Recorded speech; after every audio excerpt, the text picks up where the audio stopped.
Roger McGough is one of England's best-loved poets and children's writers, and he's been coming to Deya with his family since the 1980s. This evening, he'll be reading poems to us about the colour, jellyfish, growing old, childhood, and payback for teenagers. Thank you. Roger McGough és un dels poetes més estimats d'Inglaterra, així com a escriptor per als lots.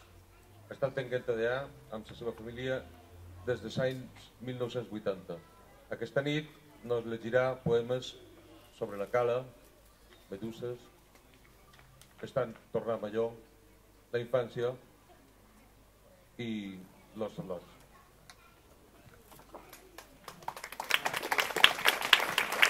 Hiya, good evening. This first poem's called To Deya, and it's really about the problems and difficulties of trying to write in such a beautiful place.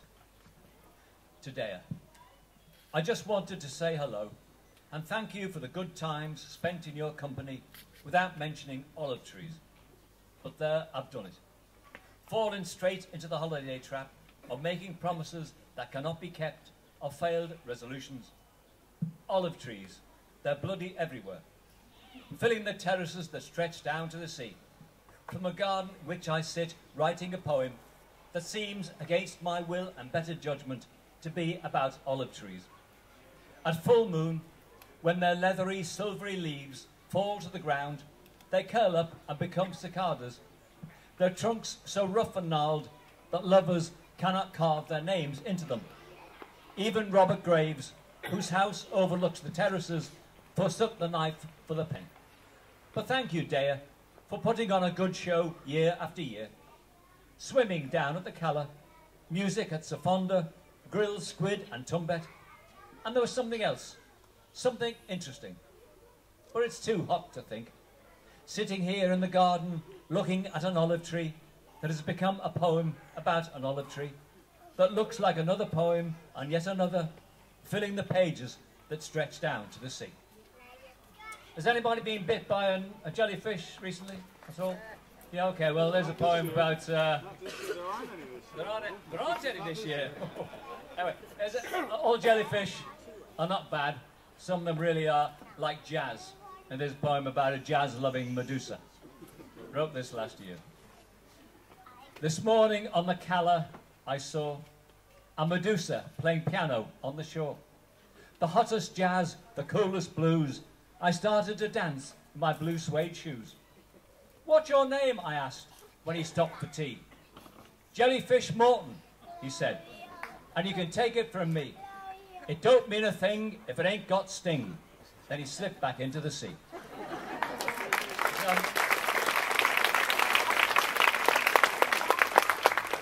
There's another little poem for children. That was a children's poem. This is another one called In Case of Fire.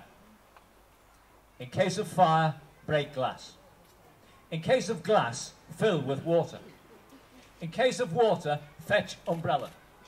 In case of umbrella, beware of Mary Poppins.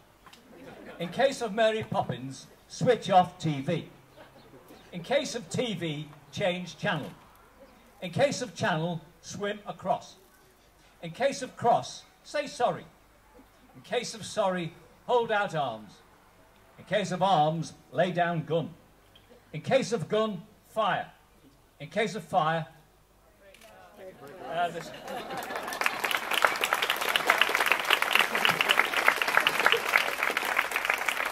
there's a poem I wrote where in the 60s in Liverpool when I was in my early 20s, I was about 21, and the Cavern was going in Liverpool, but the Beatles weren't known outside the Cavern. And I was very young and I thought I'd live fast and die young, and failed on both counts. Here's a poem called Let Me Die a Young Man's Death. Let me die a young man's death, not a clean and in between the sheets holy water death, not a famous last words, peaceful out of breath death.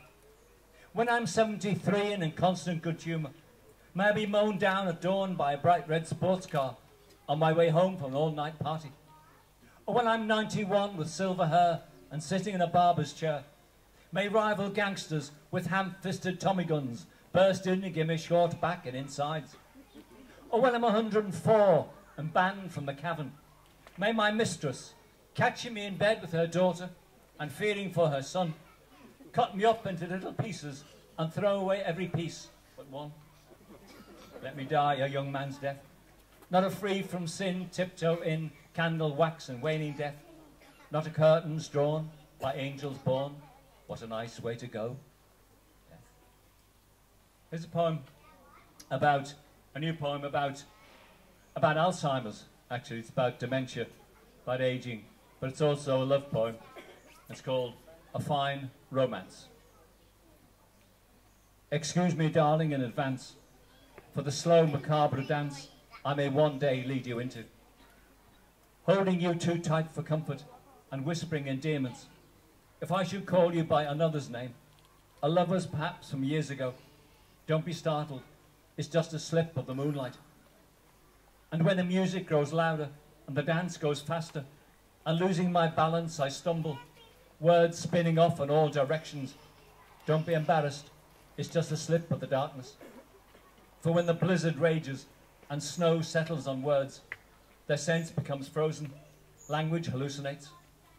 Listen, that's me out there, howling at the Scrabble board. Should I fail to recognize you, curse, complain, step on your toes, forgive me, I didn't mean to, for this is a fine romance. Despite the slow, macabre dance I may one day lead you into. Two more poems to finish with. This one's really a poem about, you go to a funeral nowadays, and remember I was brought up in Liverpool, and funerals are always people talked about the death. They faced up to the death. Nowadays it's mainly about celebration of life. There's a poem, and they always quote that poem about, I am not dead, I am sleeping. This poem's called I Am Not Sleeping. I don't want any of that. We're gathered here today to celebrate his life, not mourn his passing. Oh, yes, you are. Get one thing straight. You're not here to celebrate, but to mourn until it hurts. I want wailing and gnashing of teeth. I want sobs, and I want them uncontrollable. I want women flinging themselves on the coffin, and I want them inconsolable. Don't dwell on my past, but on your future. For what you see is what you'll be, and sooner than you think.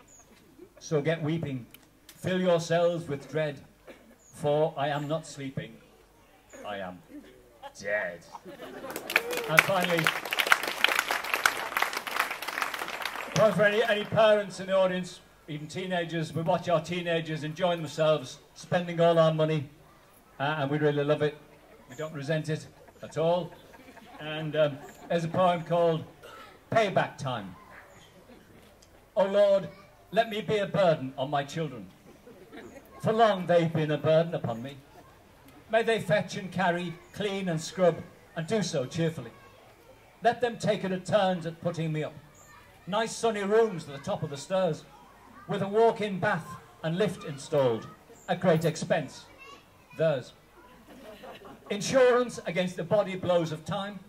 Isn't that what having children's all about? To bring them up knowing that they owe you and can't contract out. What's money for but to spend on their schooling? Designer clothes, mindless hobbies, usual stuff.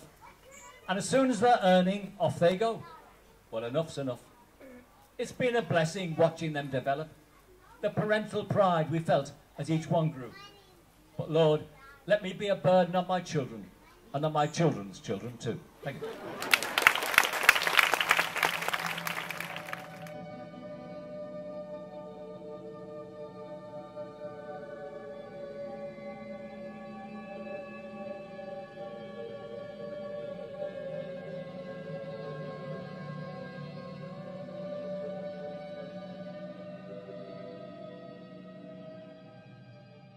Belly full of telephone, gut full of telly, cool them heels, hot them feels, fool that phone, carve that stone, knock that rock, it's a click-clack clock, it's a time to be knock-knock, who's who, you two, anybody there? Knick-knack, paddywhack, give a dog a break a back. You're cool, I'm cool, everybody's so cool. You're cool, I'm cool, everybody's so cool. Bye, bye, sci-fi, flow, flum, twiddle, thumb, toe, rag, fashion mag. Who's the funny one with the belly laugh? Kneecap, what's that? Alligator, radiator, menthol, benzo, dingbat, pussycat, bum, note, belly gut, deep throat, ferry boat. New star, crocodile, big deal, jellybone, who's stone? Okay, now then, paper rapers, hop shop, capers, chanters, ranters, planters, banters, sausages and mash, have another bash. Gosh!